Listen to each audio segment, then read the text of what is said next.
morning. I'm John Gerard, Minister of Mission and Justice here at First Community. Grateful to join you for worship today. In just a moment, you'll see the QR code on your screen. Through that QR code, you can register your attendance. Just let us know that you're with us today. You can share any prayer concerns that you might be holding on your hearts and minds so that the clergy can be praying with or for you.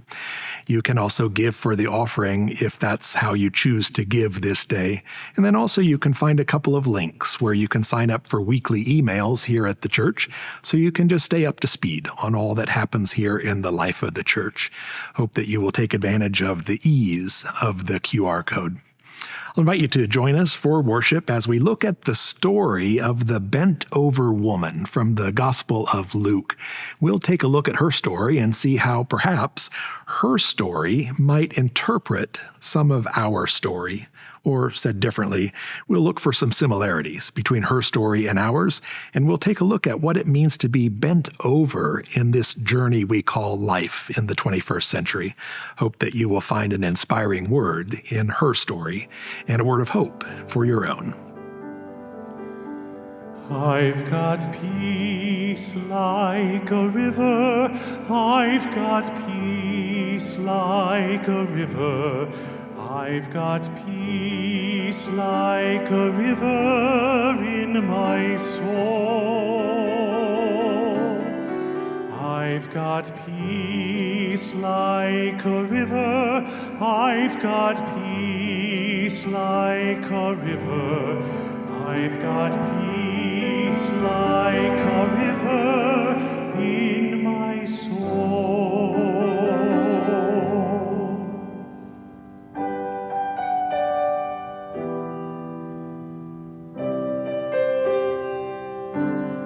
I've got love like an ocean. I've got love like an ocean. I've got love like an ocean in my soul. I've got love like an ocean. I've got love like an ocean. I've got love like an ocean in my soul. I've got joy like a fountain. I've got joy like a fountain. I've got joy like a fountain in my soul. I've got joy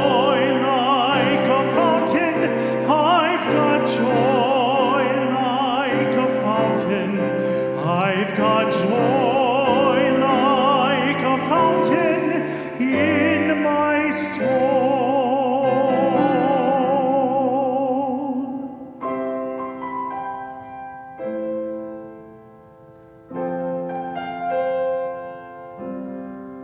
I've got peace like a river. I've got peace like a river. I've got peace like a river in my soul.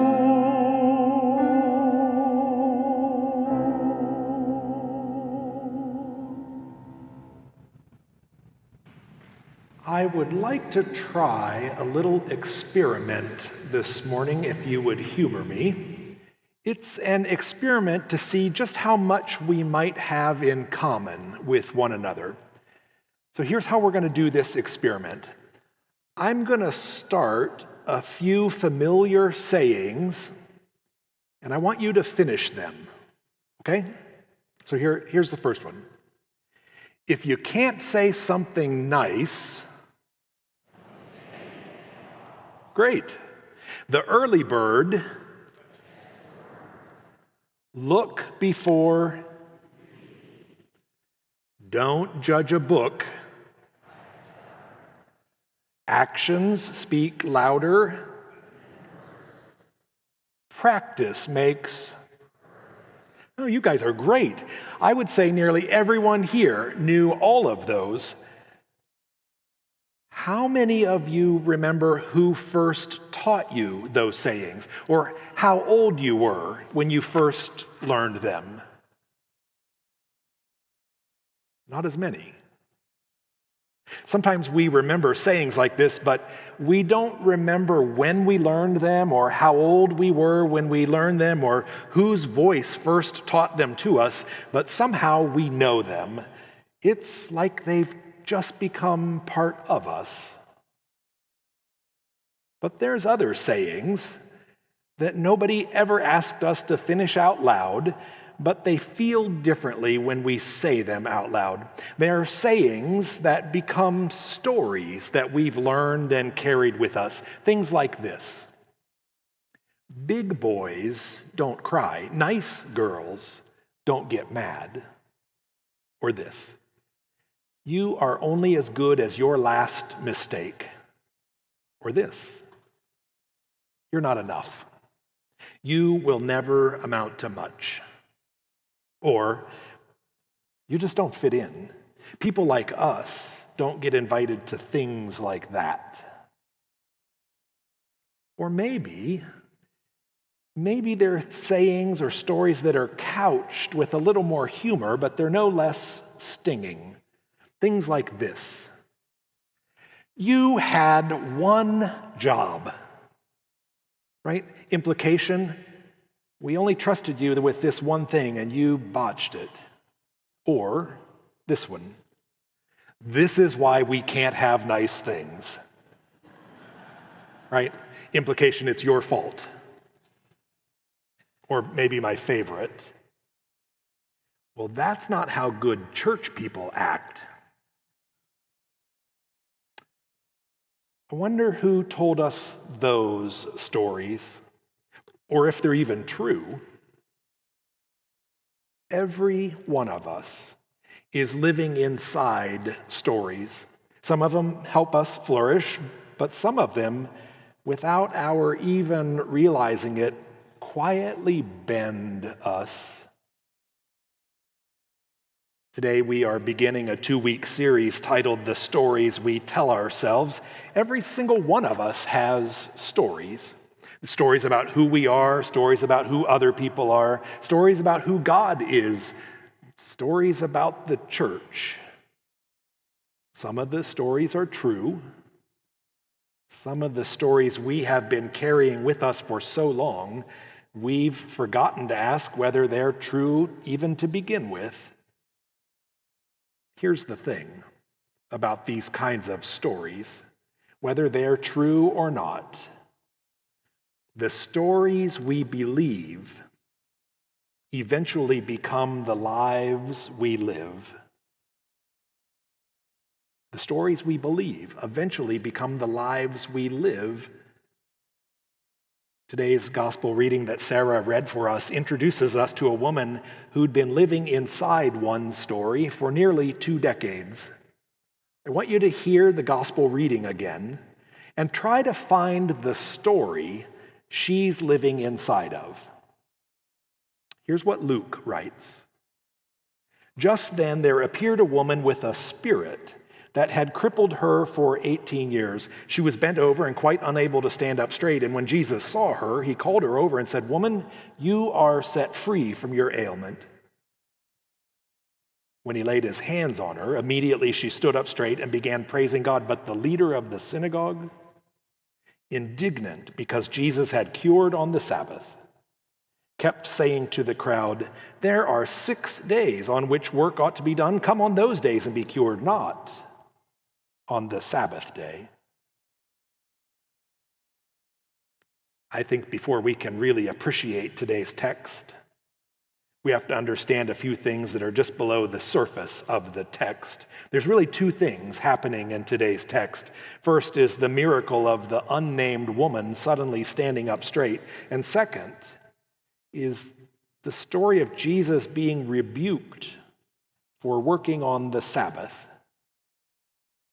And buried right there in the middle, right between those 2 stories, is a story that's being lived out. Notice first, in this story, the text. There's no description of how the miracle of the unnamed woman straightening up actually worked. It's sort of like the writer of Luke's gospel doesn't need us to know how it happened, only that it happened. Next, we need to understand the story underneath the synagogue leader who was criticizing Jesus for helping somebody on the Sabbath. See, in first century Mediterranean culture, we need to know that honor was everything. It was the most valuable commodity anybody could have, and honor was sort of like a story that everybody agreed to believe, whether they ever said it out loud or not. Honor was limited. Honor was always public. And most importantly, honor could only be gained if someone else lost honor. It was kind of like a seesaw. When one end went up, the other end went down. When that end went up, the other end went down. Now, where honor was a public story, Sabbath, on the other hand, was a personal story. And Sabbath contains two parts. First, rest to remember God's deliverance of an enslaved people out of Egypt, and work done in service of that same liberation for others. Sabbath was rest to remember and work to render justice, and like a seesaw, both ends were meant to balance each other out. But the synagogue leader, looking just to gain public honor for himself, the synagogue leader only tells part of that story. He keeps the part about resting on the Sabbath. He keeps the rest part of Sabbath, but he completely drops the justice part of Sabbath. And he uses the story he's then chosen this way to shame Jesus in front of a crowd. But Jesus doesn't take the bait. You remember this? Jesus doesn't take the bait. He simply says, really, you give your animals water on the Sabbath, freeing them from suffering. How's it that I shouldn't do the same for this daughter of Abraham? And the synagogue leader has no answer. Because for him, Sabbath had become a story about maintaining order. For Jesus, Sabbath was a story about widening the circle. One was a story about control, the other a story about building the kingdom.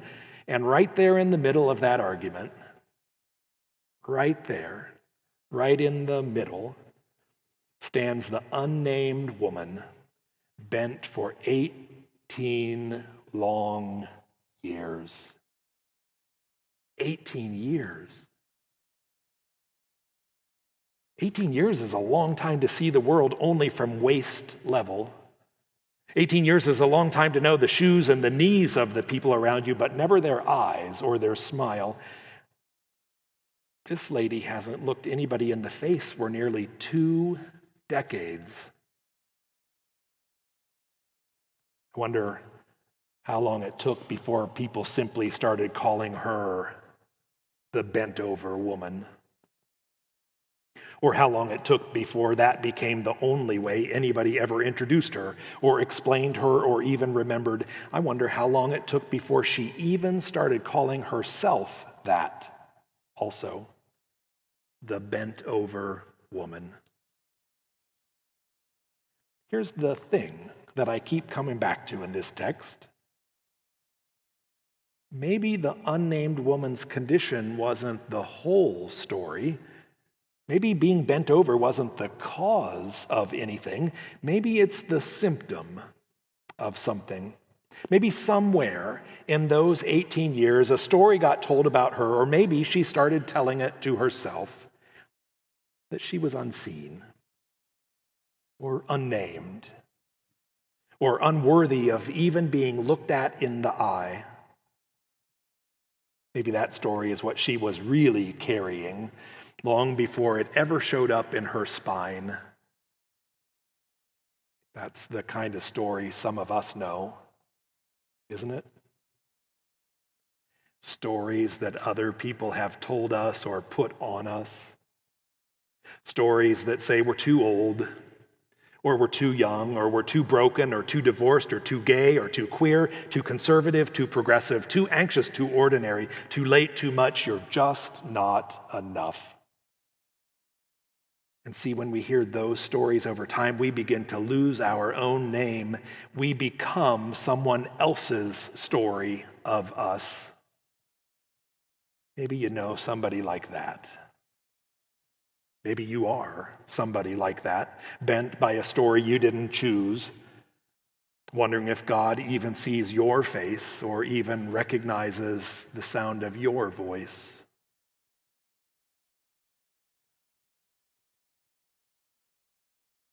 You remember what happens right in the middle of all this? Jesus calls to the unnamed bent woman. She doesn't call out to him. She doesn't beg. She isn't the one who has to prove she deserves some miracle. Jesus calls her. Right there in the middle of the synagogue on the Sabbath in front of the leader who was so invested in keeping the old story intact, Jesus calls her. Jesus tells her she's free. And then Jesus lays hands on her and she straightens up. Tall and straight for the first time in 18 years. Imagine what a breath after that must feel like. Imagine filling your lungs with that kind of air. A great, big, new, full breath. The kind she hasn't taken since her bent-over stories began. It's interesting to me that she didn't stand up straight first and then realize she'd been set free. In the text, Jesus simply called out to her and told her she was free. Then she stood up straight. See, Jesus set her free from her story first. And then she could see with a whole new set of eyes. She can see faces. She can now see where she's going. She recognized there was definitely a miracle that day, but maybe the miracle wasn't simply that her back changed. Maybe the miracle was that her story changed. The bent-over woman no longer sees herself the way everybody else always had. Now, she sees herself the way Jesus did. So I wonder, what stories are you carrying these days? Your own stories or stories other people have put on you? What stories have bent you like the unnamed woman? Is it a story of grief that's never quite lifted? And it says that you're supposed to be over it by now, but you're not. And so you just stop telling anybody you're not over it yet. Maybe it's a story of a body that doesn't work the way it used to or never did, a whispered story that your worth is somehow tied to your body and what it can or can't do. Maybe your story looks like a diagnosis or an addiction or a relationship that ended or one that never should even have started. A story that convinced you that you were the sum total of your worst chapter. Maybe your story has simply been the quiet accumulation of years spent shrinking yourself just so somebody else could feel bigger. What story are you carrying these days? However long you've carried these stories, 18 years, 18 months, 18 days, 18 hours. Jesus is no less interested in calling your name than he was in calling hers. And now the once bent woman can see what Jesus sees, and that is what Sabbath was always supposed to be about. Resting long enough to see what Jesus sees and then working to make it possible for somebody else. Let's go back to the synagogue for just a moment, would you? I want you to picture this scene in the synagogue. An unnamed woman who spent 18 years only able to see the ground is now the one person in that whole synagogue with the clearest view of the room. She can see exactly who else is still bent over. She can see who else is still living inside a story somebody else wrote for them. People who've been freed from a story are usually the first ones to notice who else is still trapped in one. Hear that again.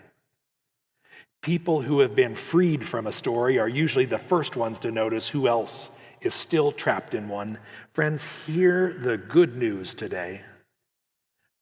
God always shows up on the other end of whatever seesaw you are on, heaping grace where the world keeps insisting on shame. God always shows up on the other end of whatever seesaw you find yourself on. God will always heap grace on one end where the world is heaping shame on the other. So, what would happen? What would happen if you actually observed Sabbath time for yourself this week? And what if your Sabbath work wasn't to fix yourself, but instead to let yourself be seen, to let the bent over places in you come forward so that Jesus can lay a hand there too?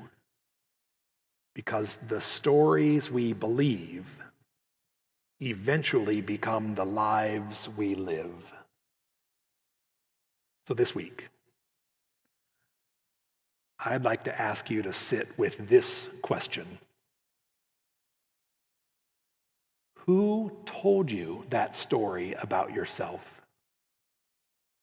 And is it even true? Or maybe more importantly, is it the story that God tells about you? Because you are not the story that was spoken over you in a hard season, or the label some voice from your past decided was final. You are who God calls you when God calls you.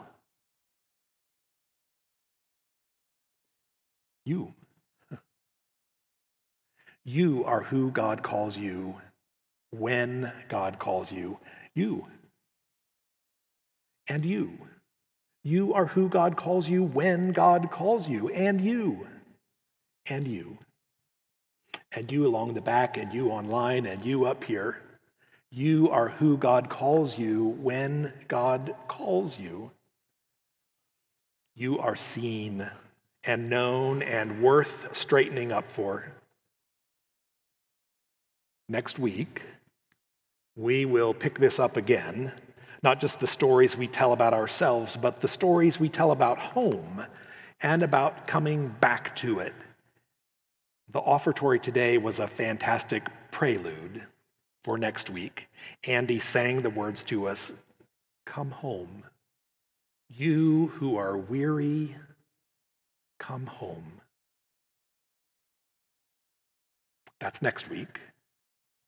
But for today, may you let Jesus call your name the way he called hers. May you stand up just a little straighter this week so that somewhere along the way, you might notice someone else still bent over and help to level out that seesaw. Before she ever stood up straight, Jesus already saw her standing. May it be so for you this week. Amen. We will put the QR code on the screen for you one more time. Be sure to use that code with your smartphone. Just let us know that you are here by registering your attendance this day. You can give for the offering if you choose to do so in that way. You can share any prayer concerns that you've brought on your hearts and your minds. Know that your clergy will be more than happy to pray with or for you through those pieces that you share. And then remember, you can sign up for some of the weekly emails that happen here in the life of the church, just so you're up to speed on everything that happens here. Hope that you have been blessed by the time in worship together this day. May you have a blessed and